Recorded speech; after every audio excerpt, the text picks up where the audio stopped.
India Legal presents Courts Roundup.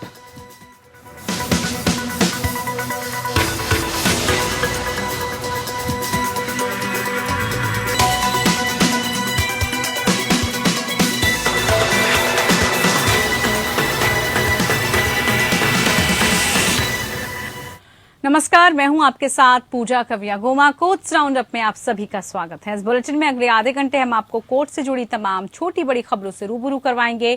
Court की कार्यवाही और सुप्रीम कोर्ट से लेकर हाई कोर्ट और लोअर कोर्ट तक के फैसलों को आपके सामने रखेंगे। आगे बढ़ने से पहले डाल लेते हैं एक नजर हेडलाइंस पर। लखीमपुर हिंसा मामले में मुख्य आरोपी आशीष मिश्रा की जमानत याचिका इलाहाबाद हाई कोर्ट के लखनऊ बेंच ने की खारिज। कहा, मामला जघन्य अपराध की श्रेणी में आता है।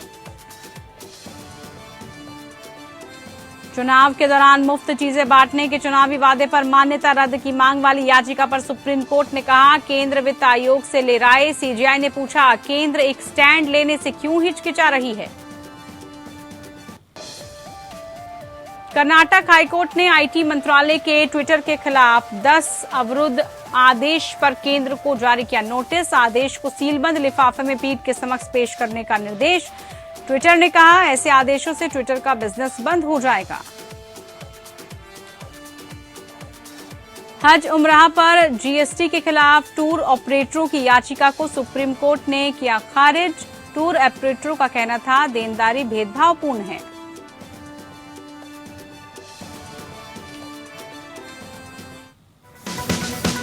India Legal presents Courts Roundup.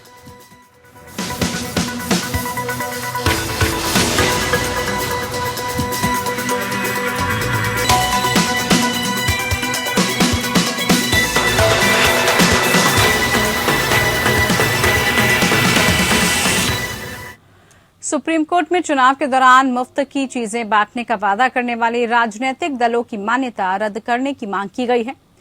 प्रधान न्यायाधीश ने भी कहा है कि एक बहुत ही गंभीर मुद्दा है। इसके अलावा सीजीआई ने कहा कि वित्त आयोग से पहले पता लगाया जाए कि कर्ज में डूबे राज्य में मुफ्त की योजनाओं का अमल रोका जा सकता है या नहीं।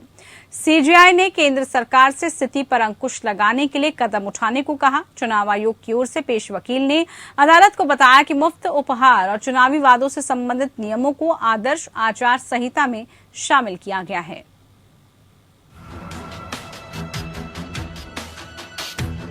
सुप्रीम कोर्ट से देश में चुनाव के दौरान मुफ्त की चीजें बांटने का वादा करने वाले राजनीतिक दलों की मान्यता रद्द करने की मांग की गई है।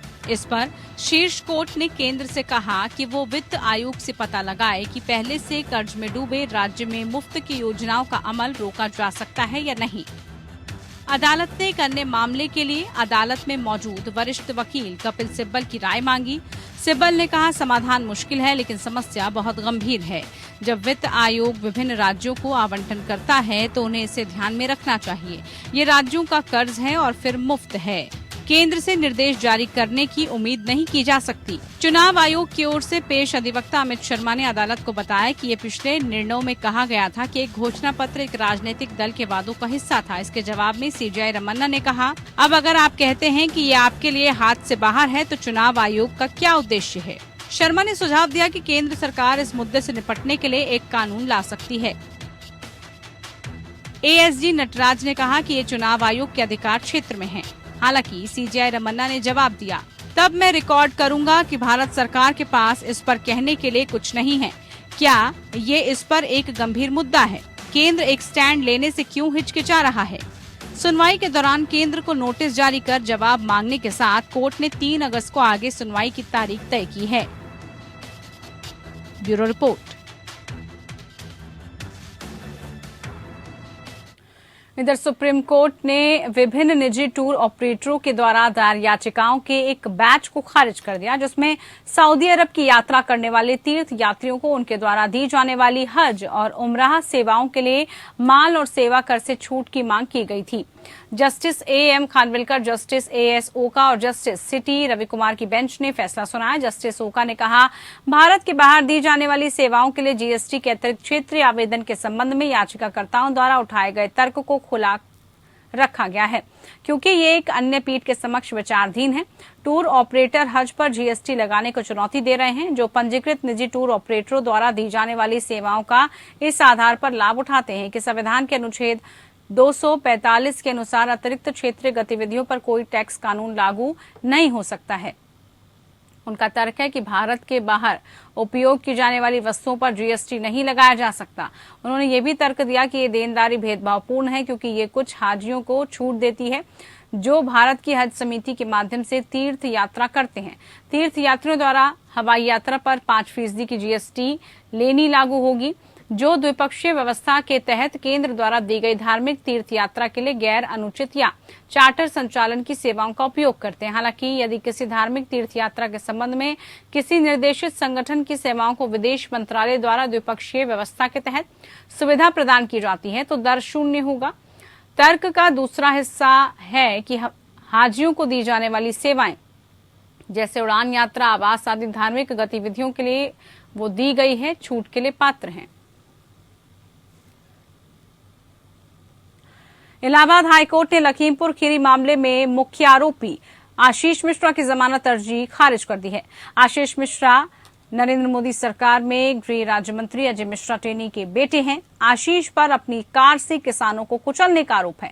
जमानत याचिका रद्द करते हुए कोर्ट ने कहा कि यह मामला जघन्य अपराध की श्रेणी में आता है। इसी साल फरवरी महीने में हाईकोर्ट ने आशीष को जमानत दे दी थी, लेकिन बाद में सुप्रीम कोर्ट ने जमानत रद्द कर दी थी। जमानत रद्द करते हुए शीर्ष अदालत ने आशीष को नए सिरे से इलाहाबाद हाईकोर्ट में जमानत के लिए आवेदन करने के लिए कहा था। सुप्रीम कोर्ट ने अप्रैल में आशीष को हाईकोर्ट से मिली जमानत रद्द करते हुए उसे 1 हफ्ते के भीतर आत्मसमर्पण करने के लिए भी कहा था।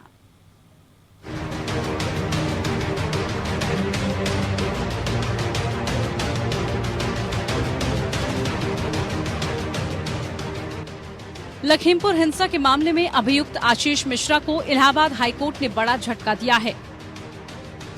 हाईकोर्ट की लखनऊ बेंच ने लखीमपुर खीरी के तिकोनिया में हुई हिंसा मामले में आशीष मिश्रा की जमानत याचिका को खारिज कर दिया है। यानी आशीष मिश्रा को अभी जेल में ही रहना होगा। माना जा रहा था कि उन्हें कुछ शर्तों के साथ जमानत दी जा सकती है, लेकिन ऐसा हुआ नहीं। केंद्रीय मंत्री अजय मिश्रा टेनी के बेटे आशीष मिश्रा की जमानत याचिका खारिज करते हुए हाईकोर्ट ने सख्त टिप्पणी करते हुए कहा, लखीमपुर मामले में 4 किसान मरे, आरोपी की गाड़ी वहां मौजूद थी। ये सबसे बड़ा तथ्य है। ये मामला जघन्य अपराध की श्रेणी में आता है। आशीष मिश्र की तरफ से वरिष्ठ अधिवक्ता गोपाल चतुर्वेदी, पीड़ितों की तरफ से कमलजीत राखड़ा, राज्य सरकार की तरफ से एएजी विनोद शाही मौजूद रहे। इलाहाबाद उच्च न्यायालय के न्यायमूर्ति राजीव सिंह ने इससे पहले 10 फरवरी को मिश्रा को ये कहते हुए जमानत दे दी थी कि इस बात की संभावना हो सकती है कि प्रदर्शनकारी किसानों को कुचलने वाले वाहन के चालक ने खुद को बचाने के लिए वाहन की गति तेज कर दी हो। इससे पहले इस मामले में 15 जुलाई को सुनवाई हुई थी, जब अदालत ने अपने फैसले को सुरक्षित रख लिया था। लेकिन मंगलवार को हाईकोर्ट ने आशीष मिश्रा की जमानत याचिका को रद्द कर दिया और उन्हें दोबारा जेल में भेज दिया। आशीष मिश्रा को फिलहाल जेल में ही रहना होगा। आशीष मिश्रा के वकीलों ने उन्हें जमानत दिलाने की पूरी कोशिश की, लेकिन अदालत ने उनकी दलीलें नहीं चल पाई। इससे पहले उम्मीद जताई जा रही थी कि कुछ शर्तों के साथ उन्हें जमानत दी जा सकती है। ऐसे में कोर्ट का ये फैसला उनके लिए तगड़े झटके की तरह है। सुप्रीम कोर्ट ने इलाहाबाद हाईकोर्ट का फैसला रद्द करते हुए कहा था कि पीड़ितों को हर स्तर पर सुनवाई का अधिकार है। इस केस में पीड़ितों को सुनवाई के अधिकार से वंचित किया गया था। हाईकोर्ट ने कई अप्रासंगिक तथ्यों और अनदेखे उदाहरणों को ध्यान में रखकर फैसला दिया था। कोर्ट ने आदेश दिया कि 1 हफ्ते में आशीष मिश्रा सरेंडर करे। सुप्रीम कोर्ट ने यह भी कहा था कि आशीष मिश्रा की जमानत अर्जी पर हाई कोर्ट नए सिरे से विचार करे। पिछले साल 3 अक्टूबर को लखीमपुर खीरी के तिकोनिया में हुई हिंसा में 4 किसानों समेत 8 लोगों की मौत हो गई थी। इस मामले में आशीष मुख्य आरोपी है। Bureau report. भारतीय टीम के पूर्व कप्तान महेंद्र सिंह धोनी के लिए मुश्किलें बढ़ती दिख रही हैं। सुप्रीम कोर्ट ने उन्हें नोटिस जारी कर आम्रपाली ग्रुप के खिलाफ दिल्ली उच्च न्यायालय द्वारा उनकी याचिका पर शुरू की गई मध्यस्थता की कार्रवाई पर रोक लगा दी है। धोनी कंपनी के ब्रांड एम्बेसडर हुआ करते थे। शीर्ष अदालत ने धोनी को नोटिस भी जारी किया है। सुप्रीम कोर्ट द्वारा नियुक्त फॉरेंसिक ऑडिटर्स ने पीठ को बताया था कि आम्रपाली ग्रुप ने फ्लैट खरीदारों का पैसा डाइवर्ट करने के लिए धोनी के ब्रांड को प्रमोट करने वाली रीति स्पोर्ट्स मैनेजमेंट प्राइवेट लिमिटेड या RSMPL के साथ दिखावटी समझौता किया था और 2009 से 2015 के दौरान उसे 42 करोड़ 22 लाख रुपए का भुगतान किया था। धोनी ने दिल्ली हाई कोर्ट में याचिका दाखिल की थी, जिसने 16 अक्टूबर 2019 को अपने पूर्व जज वीणा बीरबल को दोनों के बीच वित्तीय विवाद में मध्यस्थता करने के लिए मध्यस्थ नियुक्त किया था। जस्टिस यूयू ललित और जस्टिस बेला एम त्रिपाठी की पीठ को सोमवार को अदालत द्वारा नियुक्त रिसीवर ने धोनी और कंपनी के बीच लंबित मध्यस्थता कार्रवाई की और इसकी वजह से उनके समक्ष आ रही परेशानियों के बारे में बताया। अपने आदेश में शीर्ष कोर्ट ने कहा कि फ्लैट खरीदारों का हित सुनिश्चित करने के लिए उसने मामले पर संज्ञान लिया था और समय सीमा के भीतर आवासीय परियोजनाओं को पूरा करने और खरीदारों को फ्लैटों का आवंटन सुनिश्चित करने के लिए कोर्ट रिसीवर नियुक्त किया था। पीठ ने कहा, इसके मद्देनजर रिसीवर के लिए एक ऐसी याचिकाओं पर ध्यान देना बेहद मुश्किल होगा। ये उम्मीद नहीं की जा सकती कि तत्कालीन प्रबंधन या कोई और मध्यस्थ के समक्ष आम्रपाली ग्रुप ऑफ कंपनी का प्रतिनिधित्व करेगा। इसी के साथ पीठ ने जस्टिस बीरबल के मध्यस्थता कार्रवाई रोकने के लिए कहा। अब इस मामले की अगली सुनवाई 1 अगस्त को होगी।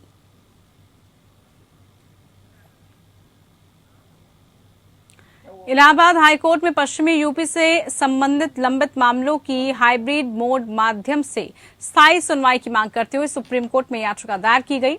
एडवोकेट एनएस चौधरी द्वारा दायर रिट याचिका में इलाहाबाद हाईकोर्ट में हाइब्रिड मोड के मध्यस्थ से मामलों की सुनवाई के लिए पश्चिमी यूपी के जिला और सत्र न्यायालय में समर्पित फाइलिंग काउंटर और वर्चुअल सुनवाई स्थापित करने की मांग भी की गई। याचिका में तर्क दिया गया कि पश्चिमी यूपी में स्थायी पीठ की अनुपस्थिति क्षेत्र के लोगों को न्याय की पहुंच से वंचित कर रही है और वकीलों और वादियों दोनों को 700 किलोमीटर से अधिक की यात्रा करना मुश्किल लगता है। याचिका में कहा गया, उत्तर प्रदेश भारत के सबसे बड़े राज्यों में से एक है, जिसकी आबादी लगभग 20.42 करोड़ है। राष्ट्रीय न्यायिक डेटा ग्रिड से पता चलता है कि लगभग 10,26,714 मामले माननीय इलाहाबाद हाईकोर्ट के समक्ष लंबित हैं। राज्य की राजधानी लखनऊ में इसकी बेंच है। इलाहाबाद में अपने स्वयं के हाईकोर्ट की तुलना में 7 हाईकोर्ट पश्चिमी यूपी के करीब है। इसमें हिमाचल प्रदेश, उत्तराखंड, हरियाणा, पंजाब और दिल्ली समेत 7 राज्यों के हाईकोर्ट इलाहाबाद हाईकोर्ट की तुलना में पश्चिमी यूपी के करीब हैं। मेरठ के नजदीक विभिन्न अन्य हाईकोर्ट से इलाहाबाद हाईकोर्ट के ज्यादा दूरी का होना पश्चिमी उत्तर प्रदेश के वादियों के साथ बड़ा अन्याय है। कर्नाटक उच्च न्यायालय ने केंद्रीय इलेक्ट्रॉनिक्स और सूचना प्रौद्योगिकी मंत्रालय द्वारा जारी अवरुद्ध आदेशों को चुनौती देने वाली ट्विटर की एक याचिका पर केंद्र सरकार को नोटिस जारी किया। कोर्ट ने आदेश को सीलबंद लिफाफे में पीठ के समक्ष पेश करने के लिए कहा है। ट्विटर ने कहा, अवरुद्ध आदेशों का कारण नहीं बताया गया। ऐसे आदेशों से ट्विटर का बिजनेस बंद हो जाएगा। सॉलिसिटर जनरल को कोविड होने के कारण सुनवाई को 25 जुलाई तक स्थगित कर दिया गया है।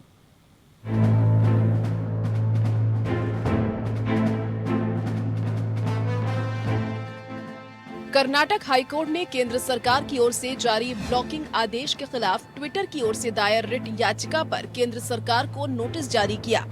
जस्टिस कृष्णा एस दीक्षित की एकल पीठ ने मामले को 25 अगस्त तक के लिए स्थगित कर दिया। अदालत ने ट्विटर को कोर्ट के समक्ष ब्लॉकिंग ऑर्डर्स को सीलबंद लिफाफे में पेश करने की अनुमति दी है। कोर्ट ने ट्विटर को सभी दस्तावेजों को सीलबंद लिफाफे में केंद्र सरकार के वकील के साथ साझा करने का भी निर्देश दिया। ट्विटर की ओर से पेश सीनियर एडवोकेट मुकुल रोहतगी ने कहा कि इलेक्ट्रॉनिक्स और सूचना प्रौद्योगिकी मंत्रालय ने लगभग 1100 खातों के खिलाफ ब्लॉकिंग आदेश जारी किए हैं। रोहतगी ने कहा कि जारी किए गए अवरुद्ध आदेशों के संबंध में कोई कारण नहीं बताया गया। उन्होंने कहा कि अगर ऐसा हुआ तो पूरा बिजनेस बंद हो जाएगा। पीठ ने रोहतगी से कहा कि 2 सप्ताह के बाद उनकी सुनवाई होगी। Solicitor general Tushar Mehta Covid से संक्रमित हैं, इसीलिए सुनवाई को टाल दिया गया। रोहतगी ने सहमति व्यक्त की और अनुरोध किया कि मामले को 25 अगस्त को पोस्ट किया जाए। केंद्र सरकार के वकील ने अनुरोध किया कि सुनवाई इन कैमरा या निजी तौर पर की जाए। पीठ ने कहा कि वह विचार करेगी। वैसे न्यायमूर्ति कृष्णा एस दीक्षित ने भी मौखिक रूप से कहा कि वह केंद्र सरकार द्वारा बंद कमरे में कार्रवाई करने के अनुरोध को स्वीकार करेंगे। ट्विटर द्वारा दायर याचिका में कहा गया है कि सूचना प्रौद्योगिकी अधिनियम की धारा 69A के तहत इलेक्ट्रॉनिक्स और सूचना प्रौद्योगिकी मंत्रालय द्वारा जारी किए गए कई ब्लॉकिंग ऑर्डर्स प्रक्रियात्मक रूप से और प्रावधानों के स्तर पर काफी कमजोर हैं और अनुपातिक रूप से शक्ति का अत्यधिक प्रदर्शन करते हैं और अनुपातहीन हैं। याचिका में कहा गया है कि जून में मंत्रालय ने ट्विटर को गैर अनुपालन के गंभीर परिणामों को बताते हुए एक पत्र दिया, जिसमें ट्विटर के मुख्य अनुपालन अधिकारी के खिलाफ आपराधिक कार्रवाई शुरू करना शामिल है और ब्लॉकिंग ऑर्डर्स की एक सीरीज का पालन करने का अंतिम अवसर प्रदान किया गया है। पत्र में कहा गया है कि ऐसा करने में विफल रहने से ट्विटर अपनी प्रतिरक्षा खो देगा, जैसे कि आईटी एक्ट की धारा 79(1) के तहत उपलब्ध है। ट्विटर ने अपनी याचिका में कहा कि इन खतरों की गंभीरता के कारण ट्विटर ने मंत्रालय द्वारा जारी किए गए कई ब्लॉकिंग ऑर्डर को चुनौती दी है। विचाराधीन 10 अवरुद्ध आदेश जो फरवरी 2021 और फरवरी 2022 के बीच जारी किए गए थे, उसमें ट्विटर को कुछ सूचनाओं को जनता तक पहुंचाने से रोकने और कई खातों को निलंबित करने का निर्देश दिया गया था। Bureau report.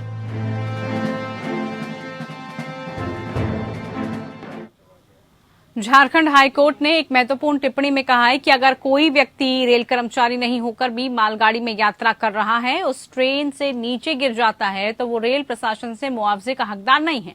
Justice Anand Sen की पीठ ने आगे स्पष्ट किया कि ऐसे व्यक्ति को भारतीय रेल अधिनियम की धारा 123(c)(2) के तहत यात्री के रूप में नहीं माना जा सकता और इसलिए वो मुआवजे का हकदार नहीं है। यहाँ ये ध्यान दिया जा सकता है कि धारा 123(c)(2) में कहा गया है कि एक अप्रिय घटना में यात्रियों को ले जाने वाली ट्रेन से किसी भी यात्री का आकस्मिक रूप से गिरना शामिल होगा और भारतीय रेलवे अधिनियम की धारा 124(a) के मुताबिक अप्रिय घटना होने पर रेलवे प्रशासन मुआवजा देने के लिए उत्तरदायी है। मृतक की पत्नी ने मृतक की मृत्यु के लिए मुआवजे की मांग रेलवे दावा न्यायाधिकरण सदस्य रांची द्वारा खारिज किए जाने के बाद हाईकोर्ट का रुख किया था। उसके बयान के मुताबिक उसका पति एक यात्री ट्रेन में यात्रा कर रहा था और वो एक चलती यात्री ट्रेन से गिर गया था। हालांकि ट्रिब्यूनल ने फैसला सुनाया कि ये साबित करने में विफल रही है मृतक की मौत एक यात्री ट्रेन से गिरने के कारण हुई है। जब वो हाईकोर्ट गई तो रेलवे ने दलील दी कि रेलवे की ओर से गवाहों से पूछताछ में स्पष्ट रूप से सुझाव दिया गया कि मृतक की मृत्यु किसी अप्रिय घटना के कारण नहीं हुई, क्योंकि वो एक मालगाड़ी से गिर गया था, न कि एक यात्री ट्रेन से। यहाँ ये दोहराया जा सकता है कि एक अप्रिय घटना तब कहा जा सकता है जब अन्य बातों के साथ साथ कोई व्यक्ति यात्री ट्रेन से किसी यात्री की गलती से गिर जाता है। पेश किए गए सबूतों को ध्यान में रखते हुए कोर्ट इस निष्कर्ष पर पहुंचा है, ये साबित हो गया था कि मृतक एक मालगाड़ी से गिर गया था, न कि एक यात्री ट्रेन से। ये देखते हुए कि एक यात्री भले ही उसके पास एक वैध टिकट हो, मालगाड़ी में यात्रा करने के लिए अधिनिकृत नहीं है।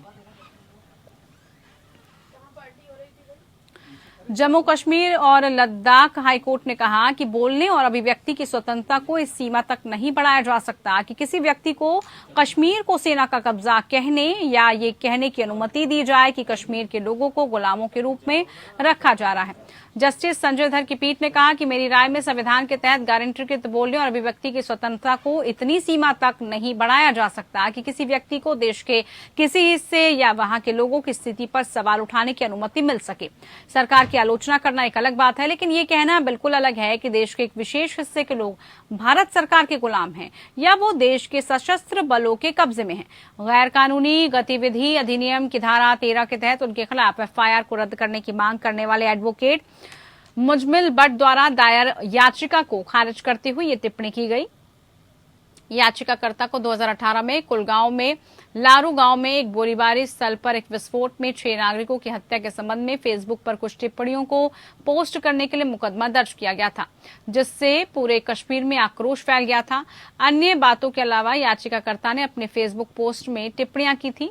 पीठ ने कहा कि याचिकाकर्ता ने लक्ष्मण रेखा को पार किया है। मामले पर फैसला सुनाते हुए पीठ ने स्पष्ट करना उचित समझा कि सुरक्षा बलों, पुलिस और प्रतिष्ठान की लापरवाही, अमानवीय रवैये पर नाराजगी की अभिव्यक्ति व्यक्ति की अभिव्यक्ति की स्वतंत्रता के दायरे में आएगी, जिसमें आलोचना करने की स्वतंत्रता भी शामिल है। चलिए इसी के साथ कोर्ट्स राउंडअप में इतना ही। मुझे दीजिए इजाजत। नमस्कार। India Legal presents Courts Roundup.